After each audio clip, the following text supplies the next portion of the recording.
Ladies and gentlemen, boys and girls, children of all ages, welcome to Behind the Ropes. My name is Nico Extra. As always, I'm joined by a group of merry men.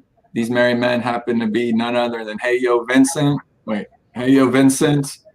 Jay, and Decap. What's up, gentlemen? How you doing today? What's up? So, according to Jay, we want to get straight into it. In case y'all didn't know, we did go to AEW last night. We watched it live in Daly's Place. The event was very meaningful. Real quick. Somebody sounds like complete shit on here because I can't hear a word you're saying, Nico. You can't. I think it's you, bro. I sound fine. I can hear myself clear. Do I sound good to you? You guys don't hear that? Your video is blurry. Everyone else looks good. I think it's you, dude. My video's blurry? Yeah. Everyone else looks decent. But anyways, Jay. My man, he's muted. Tell me about AEW and your experience. What'd you think? Your first time going? Muted. Oh shit! Is this mic on? I said I actually took a huge nap today, man. We went on an adventure last night. Dealing with this crazy white boy next to us, Decap over here. My neck still hurts today. Oh yeah, I woke up with a sore neck. Was this dude hit a pothole? I'd never. Oh forget. Man, 100 miles an hour. Yeah, dude. Oh is your car okay? But Oh yeah, it's fine. It's a beast. Yeah, AEW was fun. I think Jay's. I didn't get to watch most of the show because This dude has like 1975 internet. No, your internet sucks. Dylan, can you hear me fine? I hear you fine. I hear you fine. I think we're the only two normal people, so we'll just. Dude, I'm telling you, my internet's I'll ask fine. you, how was your aid? You're blurry on my screen, dude. Everyone else looks good to me, but you're blurry. I'm as clear as a bug on mine.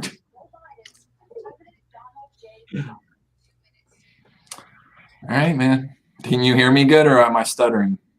No, I can hear you good now. Yeah, I don't know what it was. What up, man? No, we can. So Dylan, tell me about your AEW experience last night. What did you think? I've been going, as you know, I've been going every week, and this definitely was one of the worst shows they've had, especially after the barn burner they had the week before with the 4 title matches. So I have to say, it was probably, since they've started doing shows at Daly's Place weekly, that was probably the worst show out of all the shows. But from what I understand, the way they were treating the NXT fans, they don't give you a chair or anything. They make you stand the whole time. AEW treats the fans better, and they actually sell merch. This week, the only reason they didn't sell merch, as what I was told, was because they didn't have enough. They didn't have enough people that bought tickets. Gotcha. Vince, it was a weird setup, man. Honestly, it was a weird setup. I don't know. I was expecting more of the, the sunset and a little bit closer to the ring, and it seemed quite distant from the ring. It really did. Listen, I tell everybody the same as Pete, listen. I tell everybody this. People, I even talk to people that don't even go to the fucking thing. I'm gonna tell you this right now. They shouldn't even have these goddamn live shows because you're so freaking far from the fucking ring. I gotta bring the goddamn binoculars to see it from the fucking ring. I don't understand why. Why everybody thinks it's so great to go to these fucking shows. I mean, Dylan. Tell me, why is it so important to go to these shows when you're about a football field away from the ring? Well, technically, you're actually not that far. You're actually pretty close. You got a good view. You're not that far. I mean, in the arena, you're sitting farther away. Further away. Dude, they don't even. It's a lot closer than.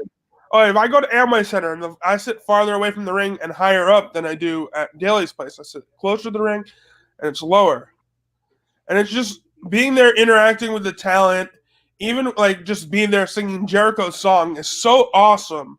No, I'm not. Listen, I'm not saying that. But what I'm saying to you is I don't know where you sit in the Amway when you watch wrestling, but I'm pretty close. Like I'm at least 4 or 5 rows from the actual ring. Now I feel like when you're watching it on TV, they don't put people in the first 10 rows, 10 to 20 rows. You're that far back, which is pretty far, man. You still got a good view. Terrible customer service. What are you talking about? Terrible customer service. Dude, I understand the whole COVID thing. You got to wear your mask, but you don't need 20 women, elderly women, hawking you down, telling you wear your mask, where are you guys going, are those your seats? You know, like you just don't do that. You don't experience that at Amway. You don't experience that at Full Sail. You allow the audience to engage. I don't know, man. You were told before you went there you have to wear a mask. That was one of the conditions when they sell you the ticket. I did. I was wearing a mask and I'm sitting there eating popcorn, and she's like, "Oh, well, if you're not eating, you have to wear a mask." So I'm like, "Dude, I'm literally eating popcorn." And I don't know, the 2-hour drive, it was an adventure, man. It really was. Anyways, Junior threw up on himself. You have to keep the mask on, but you probably just got one bad person. Yeah. Because everyone else there was nice. I was able, while I was drinking, yeah, in between I was able to take my mask off. They didn't make a big deal. It was all right, man. It was all right. But let's talk about it, right? I mean, let's go into it. What'd you think of the match card tonight? Or let's let Nico ask. He's back. Motherfucker, I got some shitty internet, dude. I can't stand Spectrum. Oh, it's my internet, huh? There he It was all of ours actually, because at one point we were working. I know Jay's is messed up. Go ahead, continue with this wonderful show. Well, we're talking about AEW. You have any questions about AEW? I was very disappointed in the overall event itself. I think going there and not seeing Jericho, although we did leave a little early and missed him, he did come out at the end. I'll give him that and did his little stupid things. But we didn't see Jericho. We didn't see Moxley. We didn't see MJF. Yes, they danced and shit, but I watched it on a screen, which to me is ridiculous when you have that kind of star power. The thing I really hated about it, and I hope you're hearing this, AEW, you have the entire 200s packed with people, and you have the entire 100s completely empty.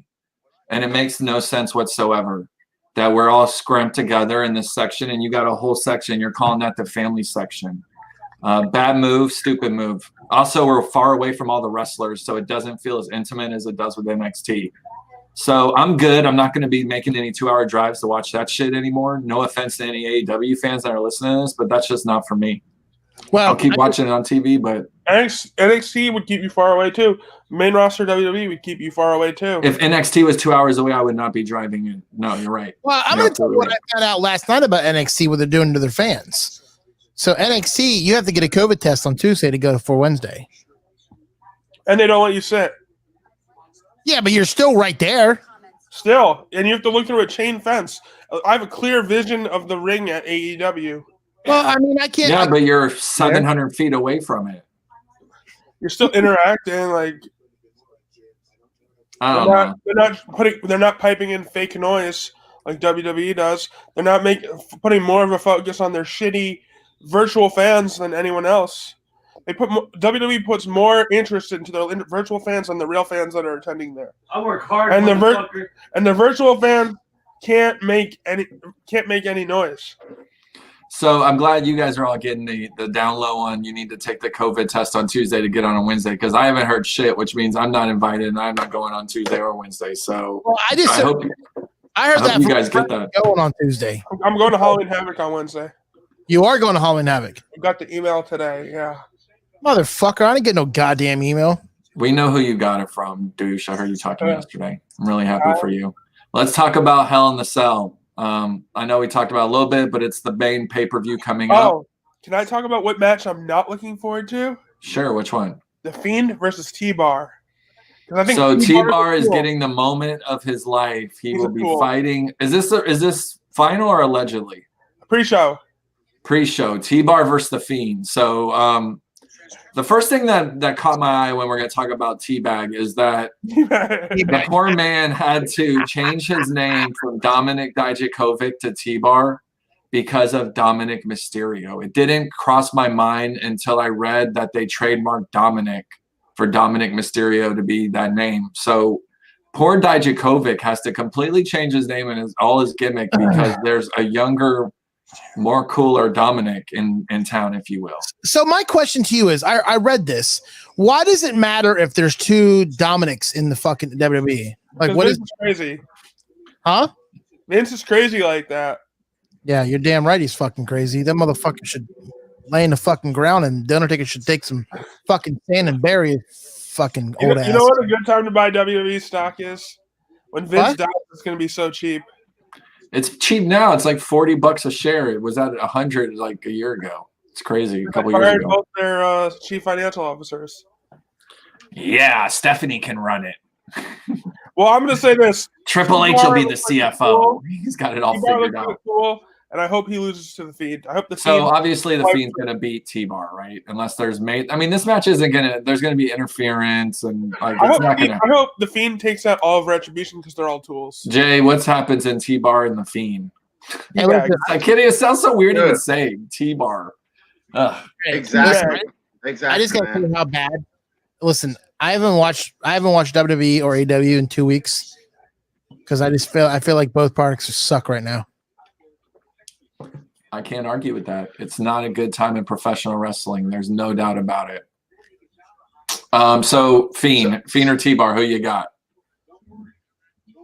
So Dylan? You take the imposing Teabag versus the Fiend. Who do I got? Yeah. Of course I'm going to go with the Fiend. He's going to take out all those bitches from Retribution and end it. That group is the biggest, part of my language, fuck up in WWE history. Jay. Take it away. So you take this 6 foot, you take this 6'6" or 6'7" imposing power, Dominic Dijakovic, who's having a successful time at NXT. No. He's putting on great matches, and you bury him against Karrion Kross, right? And then you some guy back fucking stage, some creator hands the guy a fucking mask and some clippers and tells you to shave off your head and fucking put the mask on and go out there and call yourself T-Bar. All right. What's the best thing coming out of this situation with him? He's getting paid, right? He's probably getting paid a little bit extra. This is disappointing. And when I'm watching this match, I'm just going to be very disappointed. The Fiend's going to bury him. T-Bar's going to lose his credibility. Dominic Dijakovic is nowhere to be found. Just come on, creative, man. Like I said last week, they could take the bus into New York, derail. I don't give a fuck. You got guys like this that don't care to watch it anymore, man. They taking these characters and fucking it all up. They're fucking it all up, bro. Jay, I know you have a hard on for Dominic T-Bar. I know you have a hard on for T-Bar's worst match of his career, bro. I know you have a hard on for Dominic Dijakovic, but how can you call his career successful in NXT when he didn't win a fucking title? Not one fucking title. You don't have to. You don't have to win a title to be successful in NXT. You really don't. His only you good really don't. match in NXT was against Keith Lee. The only time anyone gave a shit about his match was when he wrestled Keith Lee. That's it. Otherwise, no one gave a shit about him. Nico would agree with me, and Vince would agree with me on that. I do, unfortunately. Well, I'll tell you this. I mean, I do agree that his best match was with Keith Lee. But let's just say this, and I'm gonna talk about this because I also think a couple other people got fucked going in NXT. I know everybody thought it was so creative to have these two together, but I mean, for a guy that was, a star, and he's gonna be a star, Matt Riddle with the whole with the fucking tag titles. Well, what's that fucking shit? Do they not think? Come on, honestly, do we not think that Matt Riddle should have had a title over Damian Priest? Of course, we all agree to that. I think at this point, right? I'm not saying Damian Priest is bad as a North American champion, But realistically, I feel like the only reason why they gave him the belt, because there's nobody else to give the belt to. You already gave it to Ciampa. You gave it to fucking Johnny Gargano. Who else are you going to give the belt to? All you have is Damian Priest. That's all you have. You took away all the good guys. It's hard to argue that. You got to remember, they're always going to take away all the good guys. That's just the way they do things. It's the and look what they're doing. They're shitting on him. I mean, come on.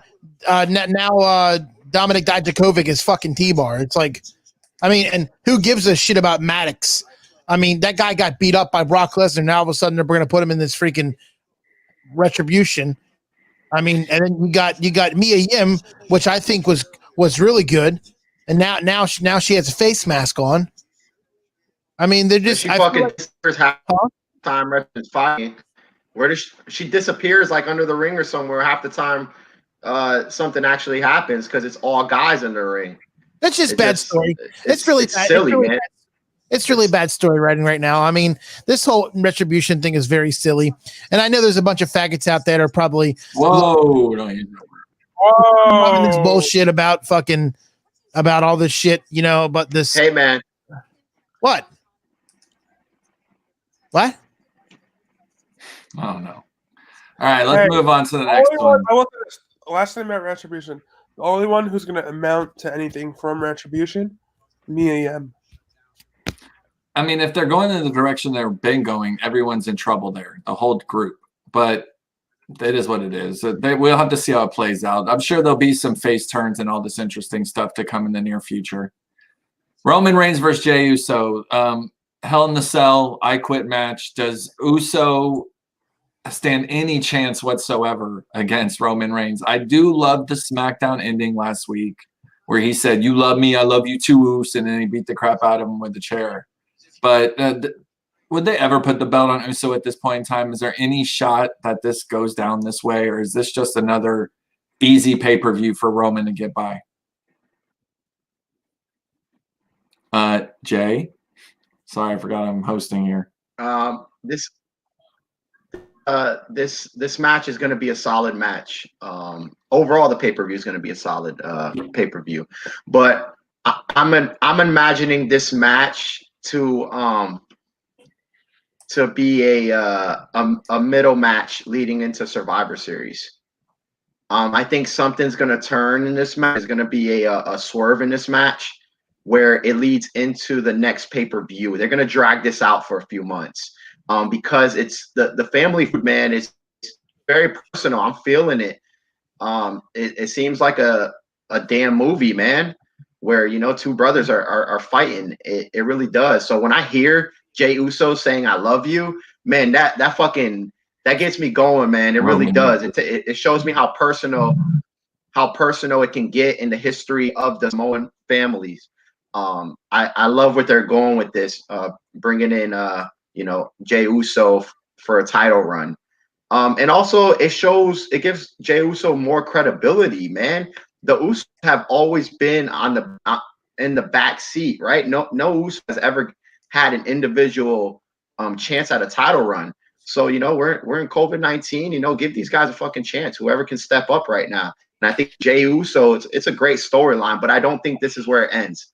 I think you'll see some stuff at Hell in a Cell, and then it's in a Survivor Series. I mean, how can it keep going? Honestly, this has to isn't Hell in a Cell the ending of everything though? Doesn't it always kind of end at Hell in a Cell? Hopefully, it's the end of the Dominic Mysterio Seth Rollins thing. Hopefully, it's the end of the Uso. I said the same thing about that. Oh, Julie is reporting that The Rock said he'll beat up Roman if he doesn't give his mouth shut. I didn't see that, but that would be interesting. I mean, it's all pointing towards Roman versus Rock. Let's be honest. I don't know if it's going to be 37 or 38, but it's going to be one of them. I don't care where the hell it is. I'm going to be there if that goes down. That's for sure. Let me ask you this question, Jay. I know you're loving this whole, family love affair, but did the Dudley Boys have a singles run? Yeah. Did the Bushwhackers have a single run? Did Demolition have a singles run? The answer is no. So my question is, why start now? You should know damn well that Jey Uso is never going to be a fucking champion. He's a tag team, and that's all he is. And they're wasting the time because they have nothing else. That's why they're doing this. They have no other storyline to give Roman Reigns. Nothing. That's why they're doing this. It's a shit show.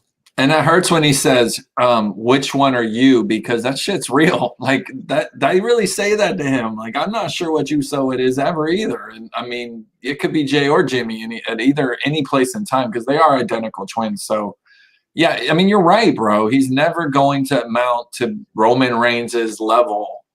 And they're never going to give Roman, they're never going to take the strap off Roman and put it on Jay. No. It's just another passerby for him to get through another month or so of him being the champion to leading to WrestleMania, because it's all about Roman Reigns having a big match at WrestleMania, neither potentially losing the belt this year because he's usually trying to win the belt. I don't see Drew or Roman losing, honestly, for a long time. But, I mean, if anyone's going to lose this week, it is going to be Drew because Randy and him have had their ins and outs, and now it's culminated to Hell in the Cell. So, Vince, what do you think about Drew McIntyre versus Randy Orton? And who do you got prevailing in this match? Well, I can tell you this. Well, when that match is going on, I'm probably going to watch WWE Storytime. That's funny, Julia. And then when the Usos match comes on, I'm probably going to watch Table for Three because I think they're both going to be shit matches. And the reason why I say that is because how many times do we have to see the same match over and over again? It's the same. You know, didn't we just watch fucking Randy Orton get his ass beat by a bunch of old Hall of Fame legends? You know, I mean, like, what is it going to be differently this time? Like, what's the outcome going to be? The same shit. One of them going to win. They're going to have 1-1 apiece. What are they going to do? They're going to do a face off to win the third one. You know, it's old news, man. It's sad that WWE has nothing else for us when this whole pandemic is going on. And I guess that's what pisses me off the most. And that's why I stopped watching, because there's these, I mean, listen, Drew McIntyre is a great champion, but I mean, you're putting him against Randy Orton, and unless you're going to give Randy Orton a strap, there's no need to keep going on with this. I mean, Randy has to win at Hell in the Cell, or he's like it's over for him as the top apex predator at this point. Let's be honest. If Randy wins, I see Bray gravitating to the title again. Yeah, I mean, it's Bray Wyatt is always one move away from being in the title shot. He doesn't even need to do anything. He just shows up, the lights go out, the music plays, and he puts his hand in your mouth, and now he's challenging you for the title. That's how powerful the Fiend is at this point in time. I don't know. I'm most excited about this one personally, Bayley versus Sasha. These two ladies always bring out the best in each other, and they're going to do it again at Hell in the Cell. And this is kind of I believe, the crowning moment for Sasha. Bayley's had the belt for a year now. Sasha's going to win more than likely, and it's boss time, as Michael Cole would say. Who do you think's going to win? Am I right here on this, or am I wrong? Jay, who do you got? I'm telling you right now, Sasha Banks has that Hell in a Cell experience where she has won in a Hell in a Cell. And to me, that's kind of like knowing how to get out the maze. And the person who doesn't know how to get out the maze is going to be Bayley. I think Sasha's going to utilize the cell a little bit better than Bayley. I do see Bayley, you know, like we talked about last week, she's the #1 wrestler in the world right now, supposedly, not in my book, but, you know, then I think this is the episode where #5 ranked Sasha Banks takes the title off of Bayley, and you continue different storylines with Bayley. You send her down a different route. Now, this for Sasha Banks, to me, my dream match would be Sasha Banks holding the belt all the way to WrestleMania, then defending it against Bianca Belair. That's what I see evolving into after the Hell in a Cell. But I'm telling you right now, these two women they're going to fucking kill themselves in that Hell in a Cell, dude. And I just hope that this match lives up to how long the storyline's been building. Because, dude, I got so fucking tired of watching them go through fake-ass therapy in 2018 or 2019, and then, you know, hitting each other, fighting each other, pouting, and then getting back together. You know, it was a storyline that dragged on for, 2-3 years now, dude? I mean, probably one of the longest storylines in wrestling history. So I really hope that they live up to that in this Hell in a Cell. I actually hope one of them falls off the fucking cell. That'd be the best. Isn't it Best like case the scenario. ultimate dream to kind of jump off the cell? Do you think that's like the ultimate cell move is to go off the top since Foley changed the game? Dylan, who do you got, Bailey and Sasha? Well, let me just talk about this. Sasha's been in 2 Hell in a Cell matches already, and she lost both to Charlotte and Becky. So she's got the Hell in a Cell experience, which Bailey doesn't have.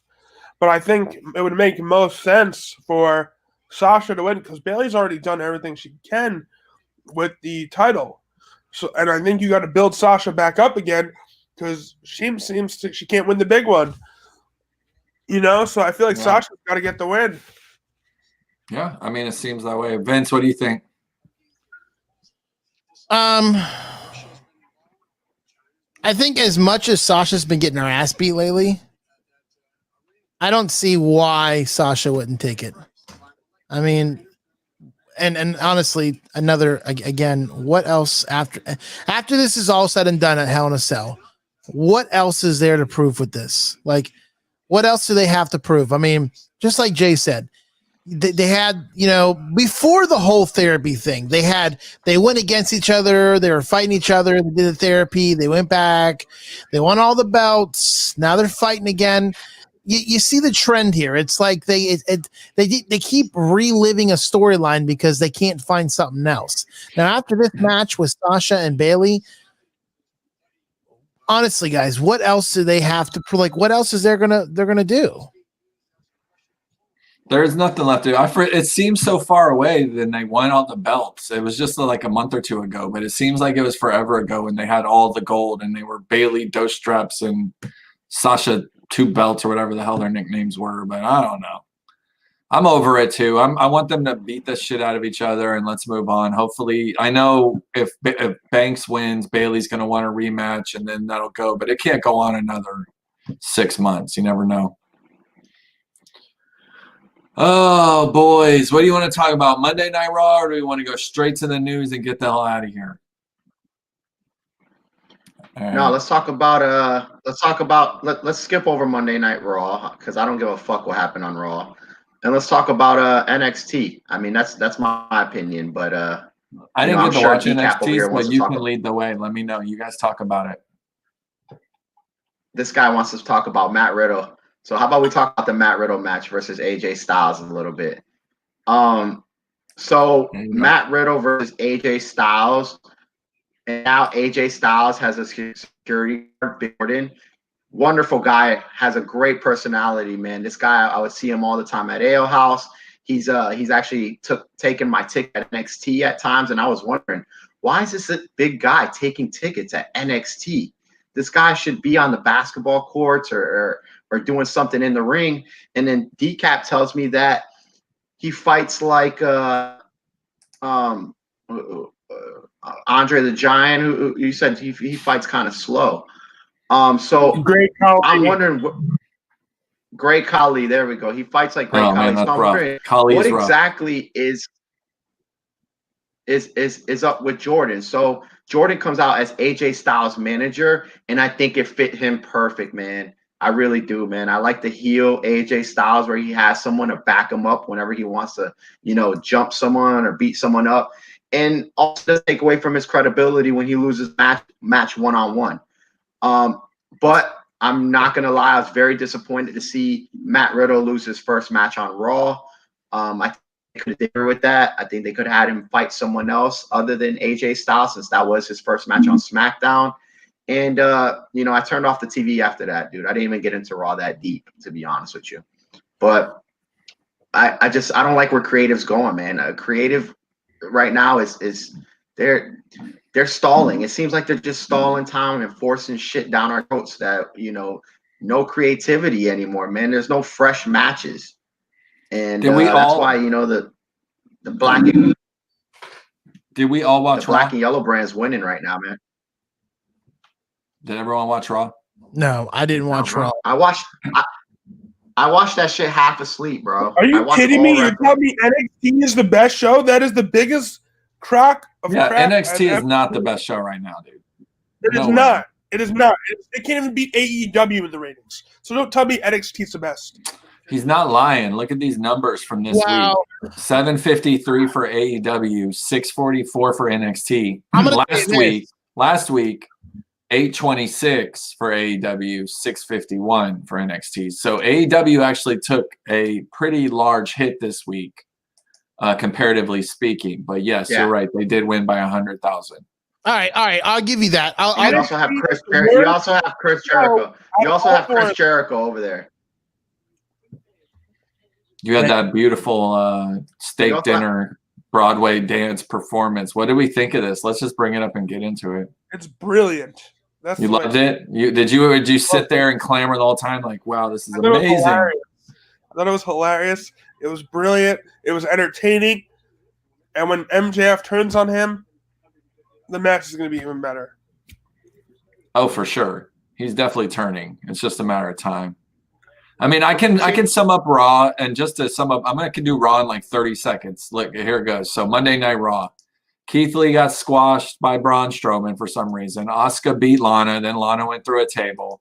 Hurt Business Retribution, boring as fuck. Fiend jumped in and beat the crap out of Retribution. Went through a table for the 5th time in a row. Yeah, 5 weeks in a row for Lana through a table. Riddle versus AJ Styles, bullshit. They put AJ over. They have him with the bodyguard now, so he's going to get that push.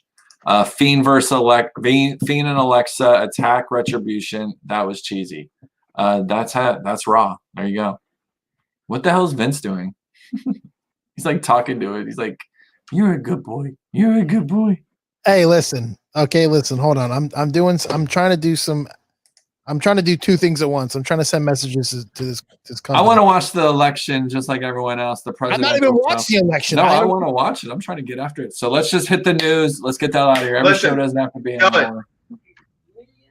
Dylan, watching NXT, fucking buzzed off a beer, close to home, nice and safe, and like it, dude. I don't give a fuck what you got to say about AEW, bro. Having to go a cold drink at Ale House, being able to fucking sit inside NXT, bro. 5 minutes from the house, you can't top that, bro. Haven't been able to do 10 that times 8 better, months. bro. I haven't been able to do that in 8 months. Hey, You don't have to. You don't have to drive a long ass way in the dark, 8 months. in the fucking You haven't 2 hour been able dark. to Come on, 8 man. months. Yeah, I'm not driving 2 hours to go watch them clowns at 8. I mean, like, it's just not happening. And I would not drive 2 hours to watch Monday Night Raw either, honestly. So it is what it is. Drive 2 hours to watch NXT. I would not either. I'm not NXT. driving to Jacksonville to watch NXT Missing every week. To watch NXT. Listen. Missing NXT is the worst thing in COVID. Okay, Vince, go.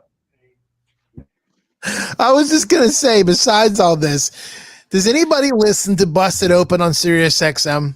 No, both of idiots have me blocked. I heard our favorite little girl from NXT on there today. Yeah, she's on there like weekly.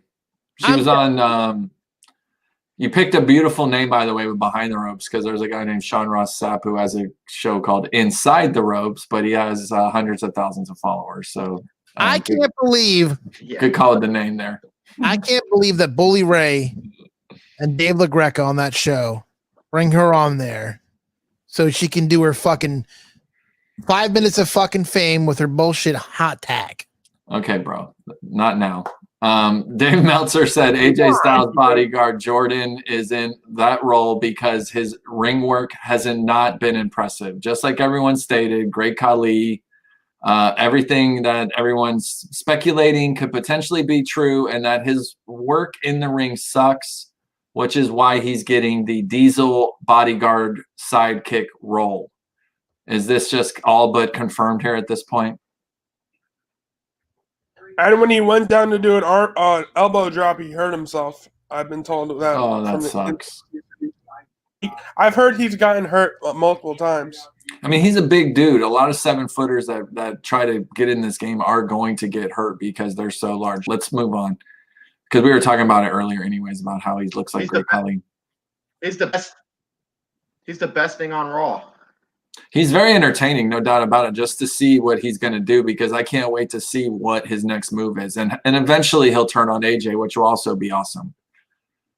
Russell Votes is saying Survivor Series this year will be built around The Undertaker, Jay's favorite wrestler, and it's 30 years after his debut. He's scheduled to appear on the show, but not wrestle. Are we excited about this?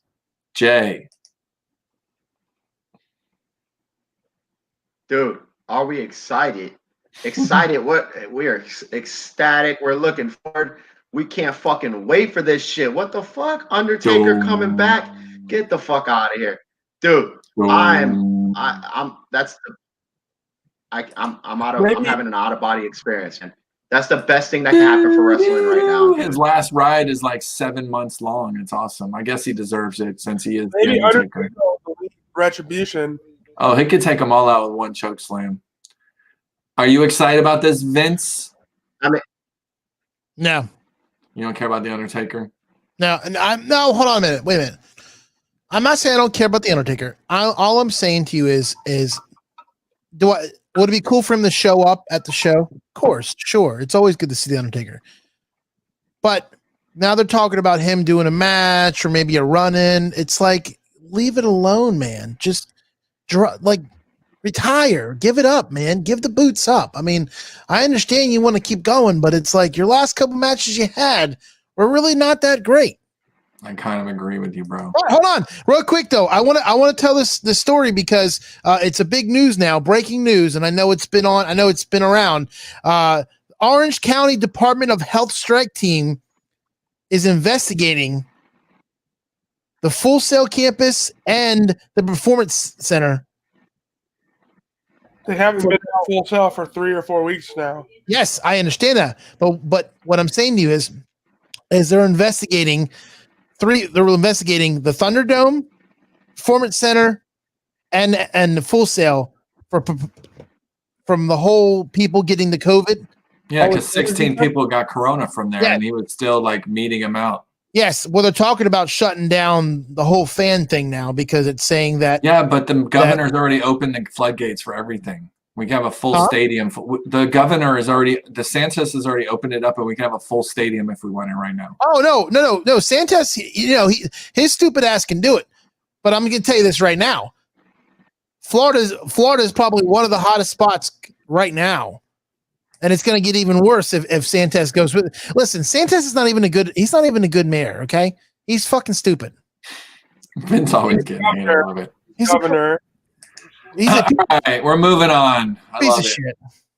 Dave Meltzer, our favorite BS artist, is reporting Big E's single push is to make him more serious. Is he going to get away from the gimmick, the New Day, the dancing, the pancakes, the splits? Is he going to become more serious and a dominant, overpowering animal? What? The bouncing on the ropes. Yeah. Ding, ding, ding, ding, ding, ding, ding. I love it when he does that. That shit's hilarious. Is he going to be unstoppable once he becomes Big E Langston again, like he was back in the day? Jay, what do you think about this push? I think so, but I think you also got to keep some of the fun stuff with him. Well, if he's going to be more serious, he can't be throwing pancakes out. Not the pancakes, but he could still do like the bouncing on the ropes and stuff. Jay, what do you got on it? All right. Do you guys remember Ahmad, the guy in the red under trunks in the 90s? Imagine him coming out throwing fucking pancakes. Imagine him coming out throwing pancakes around. Ahmad Johnson, dude. Imagine him coming around throwing out fucking pancakes, or Mark Henry coming down the ring just, slinging pancakes across the fucking room though during his entrance. Dude, it hurts his credibility, dude. I'm sorry to say it, but you went from having this guy counting his pins to throwing pancakes and doing fucking silly ass dances in the middle of the ring. This guy could be more worth to WWE than he is with the New Day right now. I think they're ruining him as a pure in-ring rep when you keep having him throw the fucking pancakes around the room. Take this guy on a serious fucking path, have him fight some serious fucking wrestlers. He is a huge guy. I'm ready for his push. Yeah, serious. Yes, I'm ready for Big E's push, man. He had a great run in NXT. Why can't he do it now? Well, Vince, you know why? Because there's this guy called Vince McMahon. I know. I saw it. Why, but. Go for it, Vince. What do you got to say? No, I love it. I love the bashing. I mean, she's kind of right. I mean, it's I've been reading her comments, and the 10 minutes of the Undertaker could be, you know, a good thing, because let's face it, what else are we looking forward to when we watch these pay-per-views? Really nothing. I mean, they're giving us matches. So I mean, a little bit of a Hall of Famer, I guess, if they use it right. If they don't use it right and they don't capitalize on what he's going to be doing, you know, because I mean, what the guy's in his 60s, right? And maybe in his 70s. He's old as fuck, that's for sure. No doubt about it. They're promoting his shows. That's what they're doing. They're promoting his shows. That man old. Oh boy, it's all good. All right, listen, I'm gonna wrap this up. I need to watch the debate. Yeah, let's wrap this up. What do we got for our final? Go ahead and do our plugs. Plug it up. Plug your shit. Well, Behind the Ropes Media. If you guys do not know, we are putting out interviews. Trying to keep them going. We just put out one just a couple weeks ago. Shayna Baszler, you know, the executive consultant caught up with Shayna Baszler on some of the things going on in the WWE. The next one we're going to be doing is New Jack. We had New Jack down here a couple of weeks ago. Great time. I want to thank New Jack for coming down here and just chilling with us and just hanging out, because that was kind of a surreal moment. You know what I mean? Like, you know, I used to watch New Jack as a kid on ECW, so to get to hang out with them and bring him down here was kind of cool. We're working on an interview, and hopefully we're going to bring you guys more content. We have so much more to release, so stick around, stay tuned. Make sure you check out the Instagram, Behind the Ropes Media Instagram, because I know I try to put stuff up there almost every day. I know Nico tried to put up there, Jay. We try to keep stuff going each day. I know sometimes we forget, but listen, hang in there. Lives are busy. We're dealing with COVID. Yeah, I mean, you can find us everywhere Behind the Ropes. You can find us on Twitter. You can find us on Facebook. We also run the Wrestling Civilization group. You can listen to this podcast. Obviously, we're doing it live right now. So the 50, 60, 70 people that were in here listening to us live, awesome. Thank you for joining us. But you can listen to us on Apple and iHeart, Spotify, really everywhere, because that's how we roll. So, Dylan, you want to go and plug your awesome other show that you do? I know you do. Well, not this week. I'm off this week, but you can follow on Friday Night Smackdown review tomorrow on UPR, powered by Yep I Like Wrestling, starting at 10:15. And also follow me on Instagram at dcap2513. Bro, your name's too hard. You got to get an easier name. I got one more. 2513. Even better. Twitter, follow me on Twitter at Dylan S. Kaplan. Nice. All right, everyone. Thank you so much for joining. With the as robot, always. man. What? 2513. Yeah, he looks suspect. And one more thing. Can we give away a hoodie next show, maybe, to a special viewer? Yes, next week we will do a giveaway of a hoodie. We'll have more detail coming out. We'll see you same time, same place, same network, because we are Behind the Ropes Media. Mother